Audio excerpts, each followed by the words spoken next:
So let's say we want to call the switch name handler, which I recognized also changes the age, so maybe the name wasn't chosen perfectly. Let's say we want to call that not when clicking this button here, or not only when clicking this button, but also, let's say, when clicking any paragraph here, the paragraph which contains name and age, inside a person component. Now for that, in the person component, we could add on click, but now what? We can't call that handler method, it's in a different file, in a different class.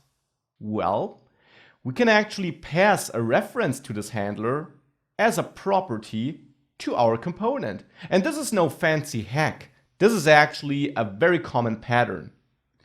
I will first of all restructure this over multiple lines for all these components so that we have an easier time seeing which properties we're passing.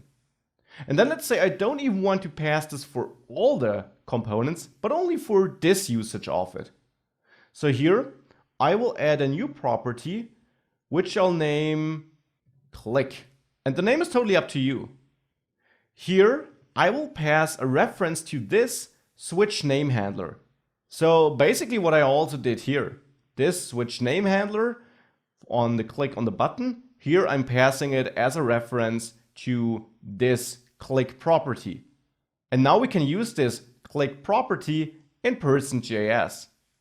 There I now can simply call props click, because click is the name of the property I defined here.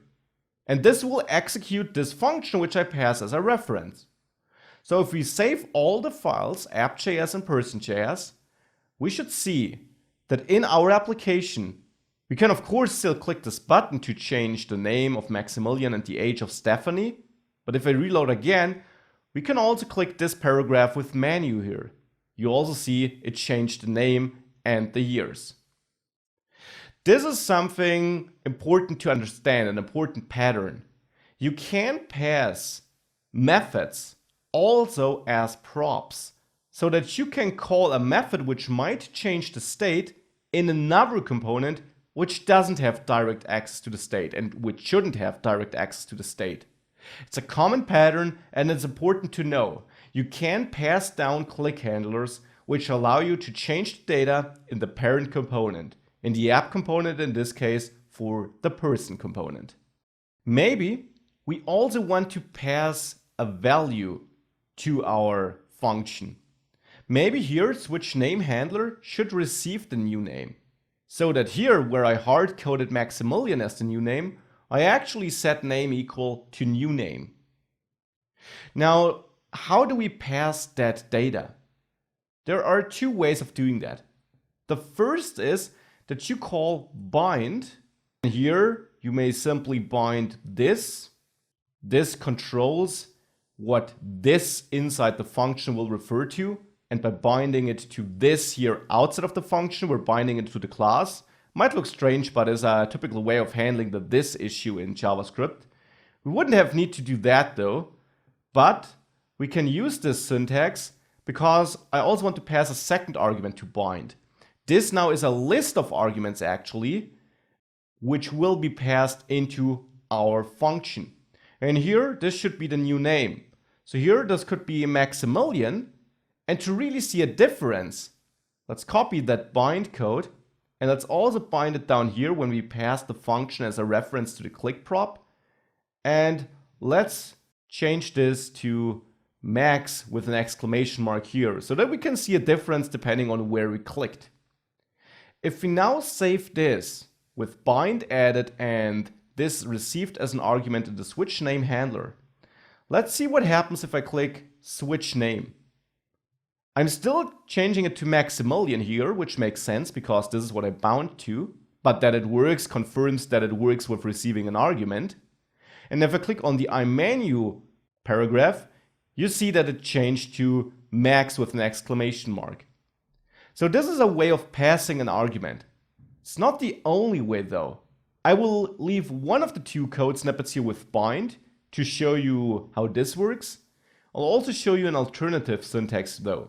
So I'll leave bind here where we pass it as props, but we could use this new syntax I'm showing you now also down there. This new syntax looks different. Here, on click, I actually execute an arrow function, which takes no arguments, though theoretically it would receive an event object, by the way, but I won't use that here.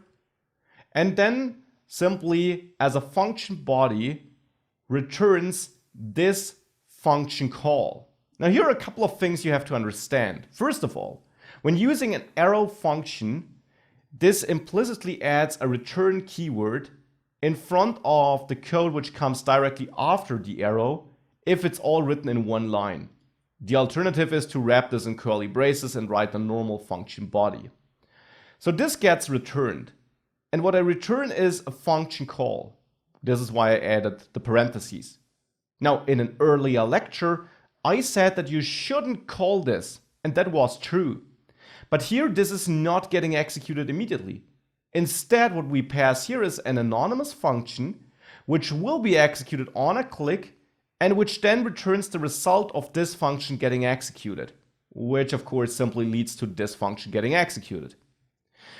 This is useful because now here we can easily pass our data, Maximilian with 2 exclamation marks maybe. If I now save this and I click switch name, we see Maximilian with 2 exclamation marks. Now this is a very convenient syntax, but it can be inefficient. React can re-render certain things in your app too often. So I don't necessarily recommend using this if you don't have to.